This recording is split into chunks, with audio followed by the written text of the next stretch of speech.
I gotta tell you the truth, this review's been one of the hardest reviews to do.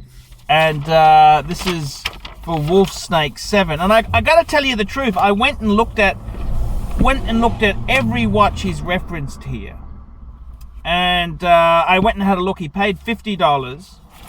And I gotta tell you something. You know, what do? I've got a super rich man who's asking me to do a review. Do I kiss his ass and tell him everything's great, you're a hero, it just suck his ass to hope I get another $50 out of him? Or should I tell him the truth? And I mean, there's nothing wrong with his collection, but what I'm really feeling is there's no love here. There's not much love. And I mean, I can sense the love with his Pateks. He's got the Nautilus, a couple of Nautiluses, the 5980, the 5164. He's got some really cool. He's got the 5970, but I got to be honest with you, this MB&F stuff, it's cool, it's nice, but just says you've got far too much fucking money. So I'd really be, I'll be honest with you there, I'd be getting rid of these fucking independents. If you can get your money back, try and get out of these fucking things. Okay, let's just go through this collection, because I've got really, really strong moral dilemmas with this collection. I can't see much love. This is just a rich fucker with far too much moolah. And looking at it, I can see there's remnants of love, but there's a lot of things I don't like. Let's have a look. The Nautiluses, that's amazing. Fantastic pieces there. Nautiluses are amazing. The 5970, amazing. These MB&Fs, try and get rid of them. The U-Work, get rid of it. He's got some other fucking things. I can't even pronounce these things. A de buffoon.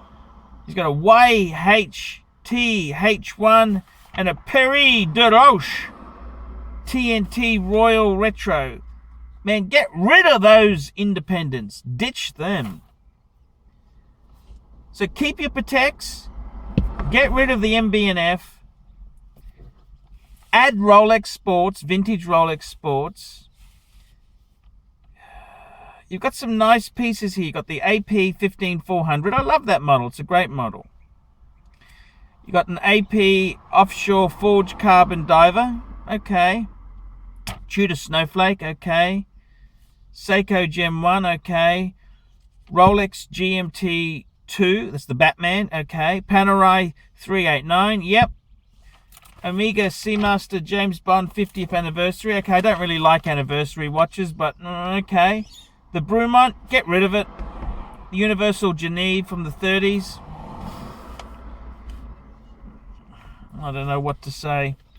But the serious question is, where I really am torn here, you're asking, I'm currently on the hunt for my next Patek. See, there's no love here. Love. I mean, when you looked at my collection, I have nothing as good as your collection.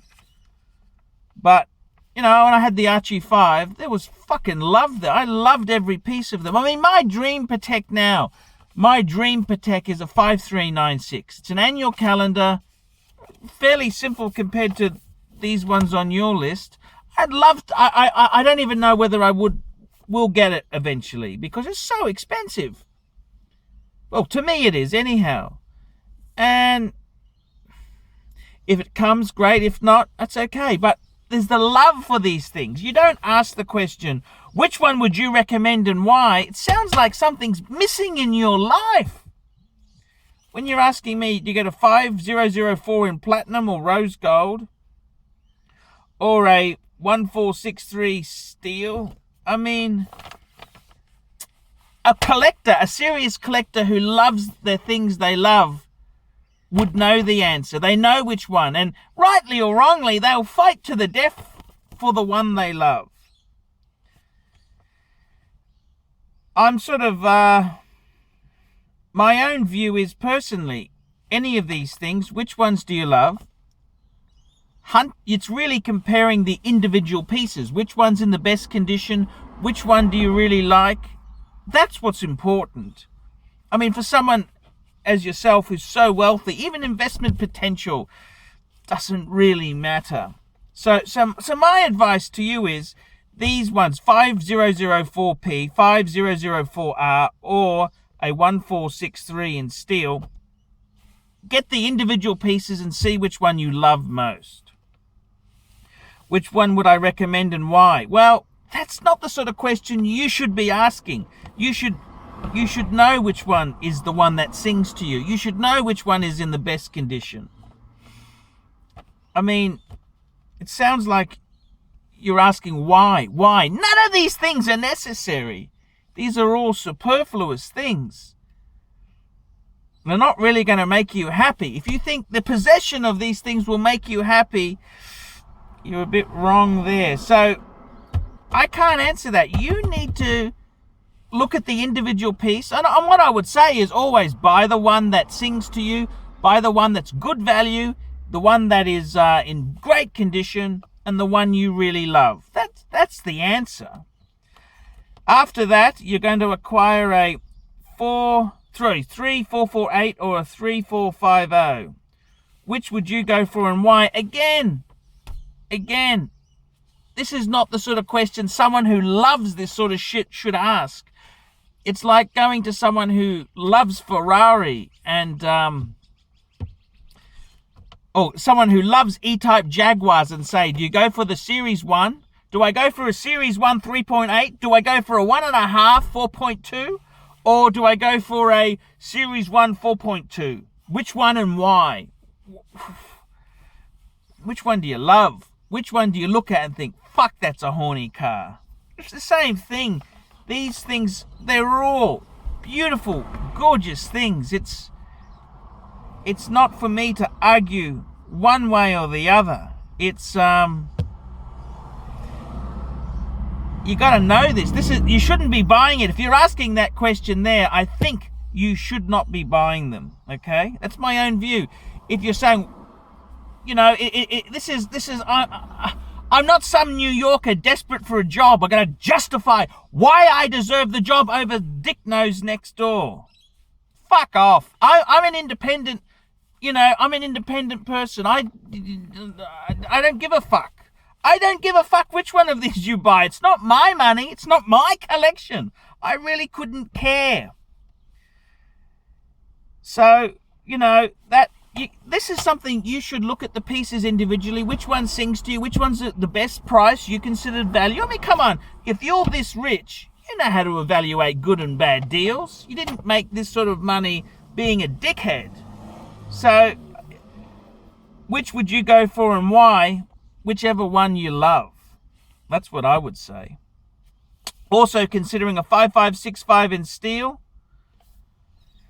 A piece commemorates the opening of the Geneva Saloon. That's a bit of a wanky thing if ever I've heard of one. Again, any other Pateks you'd recommend? I think you've got to start falling in love with them. It's not a matter of just buying investment things. It's things that you love. I mean, there's heaps of Pateks. You could say, well, I want to collect Calatravas. I want to collect annual calendars. But what do you love? What makes you happy? I can't see a lot of happiness in your collection. That's what I think's missing, is that passion and spark. This is just a rich prick with so much money. You should be over the moon, but sadly, materialism doesn't give you that happiness that it brings me. I could never afford a collection like this. And I don't know if I even want it. It's cool, sure, it's cool, but something's lacking here. So that passion's not there. Each Patek acquisition is acquired by an independent watch and vice versa. That's a bit of a dick of a rule. I'm considering the LB&F LM2 or the Carry Volantayan GMT or a Laurent Ferrier Gallet Micro Rotor. Which would you recommend? Why or why not? What other independent pieces would you recommend? I wouldn't buy any of that shit. It just says you've got too much money. Maybe, I don't know. I don't know your personal circumstances, but you must be minted. Do they make you happy? How many do you want? How many do you want? And I gotta be completely honest, I can just see a lot of emptiness here. I can't really see someone who loved. I mean, you shouldn't be asking me this is something you should love with a passion, This just sounds like someone with more money than anything. It's kind of sad. I gotta be honest with you, the collection is kind of sad. I mean, they're lovely pieces. They're all amazing. But I don't know if you should be asking that question. That's kind of sad. And how do I put it? It's kind of empty. I mean, I got to tell you, I got a lot of respect for the humble billionaire. He had half a dozen pieces, and they all had a reason. He said anything he doesn't wear, he sells. And I think your collection, I got to be honest with you, maybe it needs pruning. I think maybe in your collection's case, maybe instead of acquiring more, maybe which pieces can you get rid of? Maybe that might be the better way to go, because I can just see oodles of money and not much happiness. So I'm sorry to come out like this. I'm sorry to, I mean, I might have got you completely wrong. I mean, what would I know? But looking at this collection, you shouldn't ask questions of, should I get this and that and why? Well, I'm not in a New York job interview where I'm trying to give some snazzy answer, the shtick. I don't give a fuck which one you really buy, to be honest with you. Which one do you love? Which one makes you happy? Which one makes you a better person? I don't know the answer to this. All I can see here is an empty collection and a fuckload of money. That's all I can see. And Wolf Snake, how many fucking watches like this caliber do you really need? Is there anything else you could do? Maybe Wolf Snake, it might be best to reduce your collection to 6 pieces. Instead of buying less is more. What do you reckon, Wolf Snake? I'm sorry I've taken this tangent, but I've spent hours on this review, and I've re-recorded bits, and I've done all sorts of things here, and I couldn't put my finger on what was wrong with this collection. And there's no love in it. This is just a shitload of money. There's no love or passion, or there's nothing that great in it. And Wolf Snake, if you want to buy me that 5396 rose gold, please. I'm ArchieLuxury. Tell me what you think of that. Did I just blow off a very wealthy man? Did I make a rich man angry? Or is he going to come back and say, hey, I can see your point, Arch. I'm ArchieLuxury. Tell me what you think. And should I care what the fuck he says? See you later.